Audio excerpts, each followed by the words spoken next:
News Radio 910 WSBA. Good morning, and thanks for joining us. This is York Sporting News on WSBA. I'm Gary Sutton. And I'm Chris Tyler. I wanted to check out something. You know, a lot of you see deals online. And in fact, we have our own deal online. It's called SweetJack.com. You got it. Yep.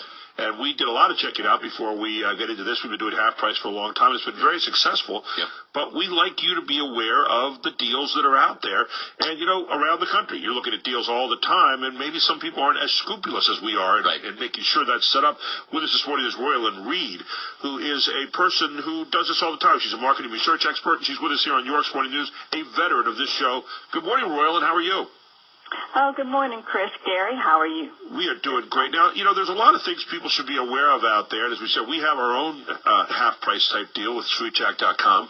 And first of all, I think as a person that puts that out in the air, as a group that puts it out in the air, you have to be very diligent and make sure that you have things right. But on the other end, when you're the consumer, you also want to make sure you get it right when you go out and get these deals. What are some of the things that people should look for when they're going out for these online deals? The first thing I would say is do your homework and be prepared. So often we get caught in the frenzy. We see sale, good deal, half price, and we say, hey, let's jump on it. And we just jump on it without looking at what we're buying, why we're buying, and even looking at some of those details. Because what is the expiration date? Are there some date-specific details, such as blackouts? And even if it's a refund, what's the refund policy if you're not even happy? I'm confused. I thought they passed a law or a rule or something that there were not expiration dates on these deals anymore. Am I incorrect about that? In some instances, there still are some, but if you really read the agreements, they all have agreements, and usually we go bypass that. As a matter of fact, it was one of the agreements, one of the popular daily deals, and in bold print, in the first paragraph, it said, if you're not happy or this does not fit with what you're looking for, please do not purchase or use the service. In bold print. Yeah. Wow. You know, one of the things on the deals, and I have a friend that told me this one time, he would always go in, he'd get these coupons, and he'd go into a place, and he might go after the expiration date, and the person say, well, the expiration date was such. They said, well, does money expire?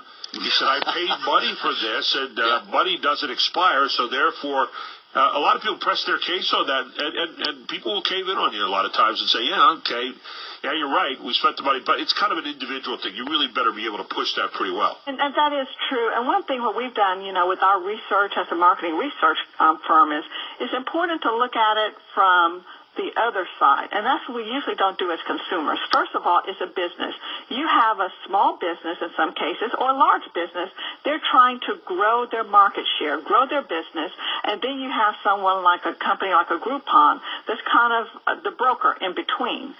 And for an example, if there's a restaurant, who maybe has 50 people a night, and they say, we really like to grow our business, we're going to advertise.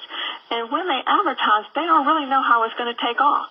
It could be maybe 10 people redeem, or it could be 100 or 200. And so they don't know, and they're not prepared. So a lot of times, that's when a lot of times the deals can go bad. Then the business owner's not happy because in the end, he can't service them. He loses money. And then also he has a bad reputation.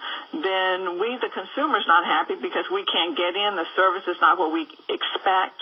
So a lot of things go into play behind the scenes that we usually don't look at as a consumer. So that's one thing is so important is when you go after a deal, make sure it's something you want and think about when you want to use it. Even if you want to use it down the road, go on and book early if it's something that requires a date or time. I know one of the things we do at SweetJack, for example, is make sure that people are offering the same kind of deals because when you go to their website, if you have a higher amount on that than you do at the website, people say, oh, wait a second, you just hiked the price up and you gave us half price of a higher price than you would at your own restaurant.